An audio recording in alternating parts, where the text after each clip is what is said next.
Holy Gospel according to Luke, the 17th chapter. Glory to you, O Lord. On the way to Jerusalem, Jesus was going through the region between Samaria and Galilee. As he entered a village, 10 lepers approached him. Keeping their distance, they called out, saying, "Jesus, Master, have mercy on us." When he saw them, he said to them, "Go and show yourself to the priests." And as they went, they were made clean. Then one of them, when he saw that he was healed, turned back, praising God with a loud voice. He prostrated himself at Jesus' feet and thanked him. And he was a Samaritan. Then Jesus asked, "Were not 10 made clean? But the other 9, where are they? Was none of them found to return and give praise to God except this foreigner?" Then he said to him, "Get up and go on your way. Your faith has made you well." This is the gospel of the Lord. Praise to you, O Christ. You may be seated.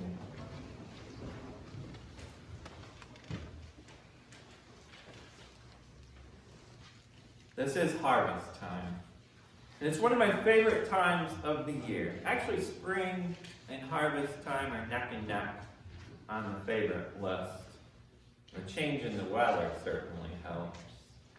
In springtime, there's that stepping out into the fresh air, out of hibernation that we do. It's a refreshing new world out there, and it's full of promise for the summer to come.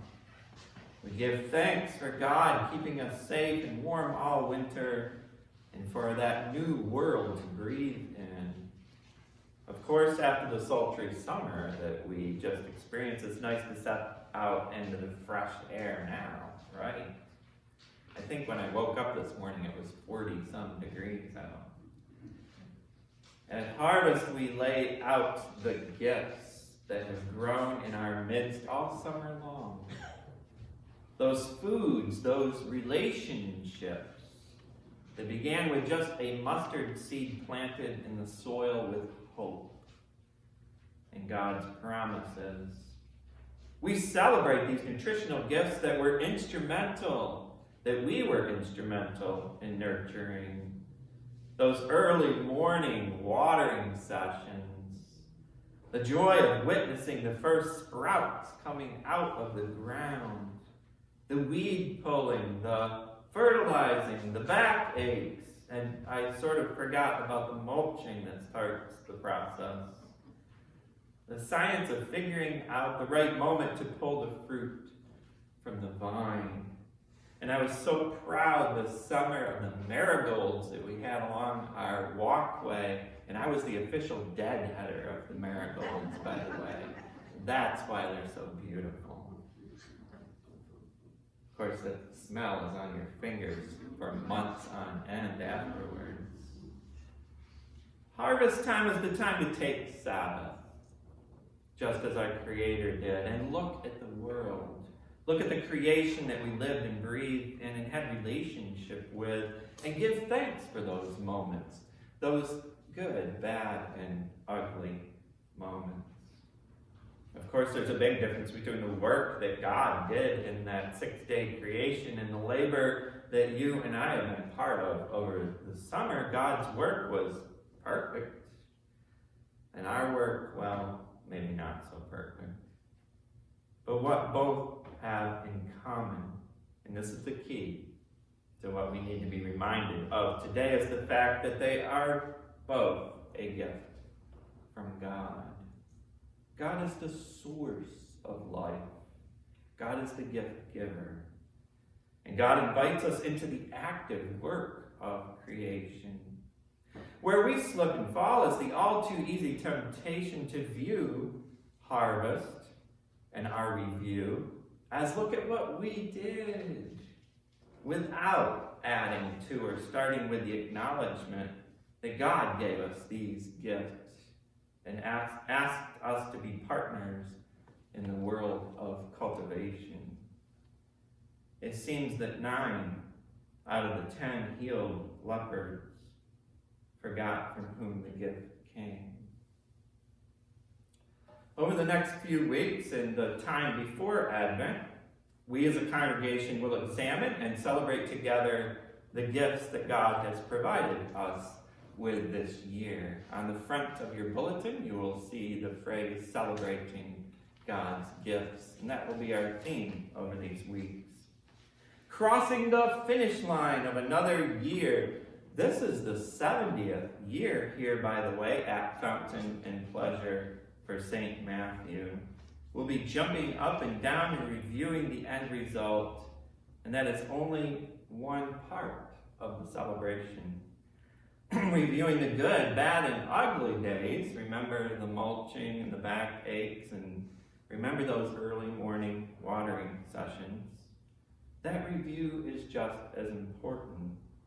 In that review, we find that when we stumbled and fell or encountered a dry spot in the weather, or when we planted a shade-only crop out in the middle of a full-sun field, we realized just how vulnerable creation is, and how scary it can be for creation to rely on us to care for it, or how blessed creation is that God has chosen us to care for it. In that annual review, we realize that God is with us each step of the way. God is before us, beside us, behind us, constantly reminding us that God has entrusted us with that perfect creation that eternal God spent 6 full days to create.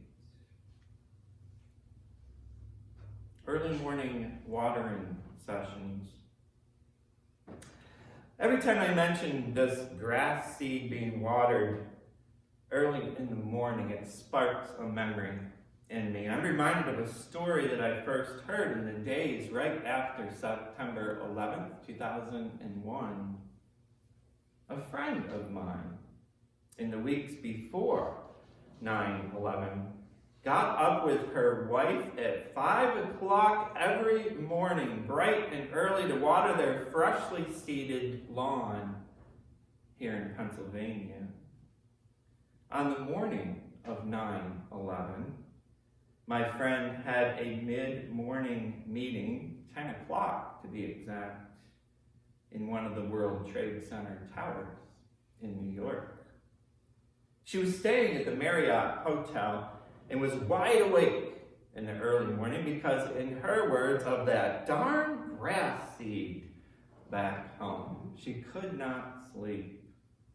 She was wide awake and she decided to step outside and take advantage of the fresh air and enjoy that beautiful, cloudless September morning.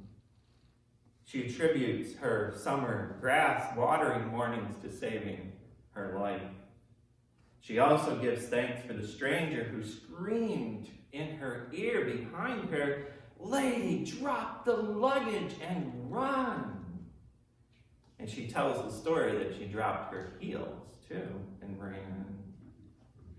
She gives thanks for those days that God brought she and her wife together to help cultivate new life in the yard that summer.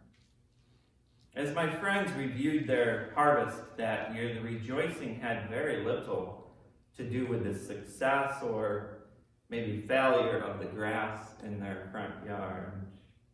Their celebration was that they could walk into a promising future together, cultivating other grass seed, dancing together with God in God's amazing creation, breathing the air, whether it's sultry or frigid or light blue. In our annual review of God's work here at St. Matthew, I pray that we as a family find that we have been immersed in God's work, cultivating relationships in the field. I pray that we can together see God's faithfulness in the last year, helping us to look forward to God's faithfulness 2020 vision in the next year. We witnessed Captain Naaman's rejoicing in the Lord and his hope for God's faithfulness. If you read further in the text today after church, Naaman is so excited about the work that God did, he wants to take dirt back with him to Syria so that he can stand on holy ground amidst all the other gods in that land and give testimony to the one true God. That's the kind of rejoicing that happens when one realizes just what God has done.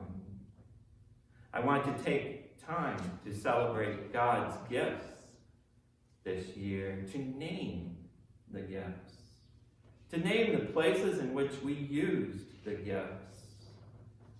Those church aisleways, the garden paths, the sidewalks, the kitchens, the fellowship hall tables, the basement, the sanctuary pews, the chancel area, those chairs that we brought in and outside for the lawn ministry this year, the nursing home corridors, the writing tables and desks, all the places that we encountered God in each other this year.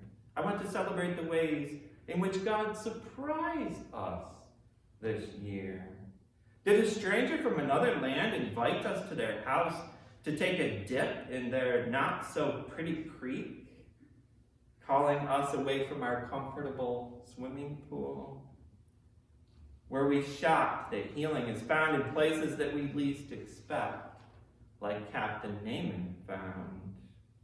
Did we start the summer with faithfully watering grass seed out on our lawn, only to find that instead of God wanting us to have golf course fairway grass, what God really had in mind was that we build relationships in the process? Where did people see God in St. Matthew's ministries this year? Was God's name exalted? Have we been healed or fed or blessed by God? And are we running at top speed to the next place to tell the story of what God has done, giving God all the glory, or have we taken for granted what God has done for us? Do we see God as the healer of our every ill? Recognizing those places where we need God, having open hearts and minds to places where change is needed. Are we looking at next year with 2020 vision, looking to Jesus, the author and finisher of our faith? This year-end celebration begins with reflection. It begins with pulling the proverbial photo albums out and naming the places we have been, the places God has blessed us in the journey. I love to take my phone, which has gazillions of pictures on it, and the places that I've been, and I love to review the last year in those pictures on my phone, and I am often surprised and often reminded of places that I have been. Where places where God has met me along the pathway. And I see it in the faces of the people in the photos. That's what I invite you to do this week. You have homework. Review the calendar from this past year and name what has taken place. My hope is that you see God in new ways and that your faith is rekindled, leading you to trust God to lead us into and through 2020 as a congregation. God bless you all. Thanks be to God. Amen. Amen.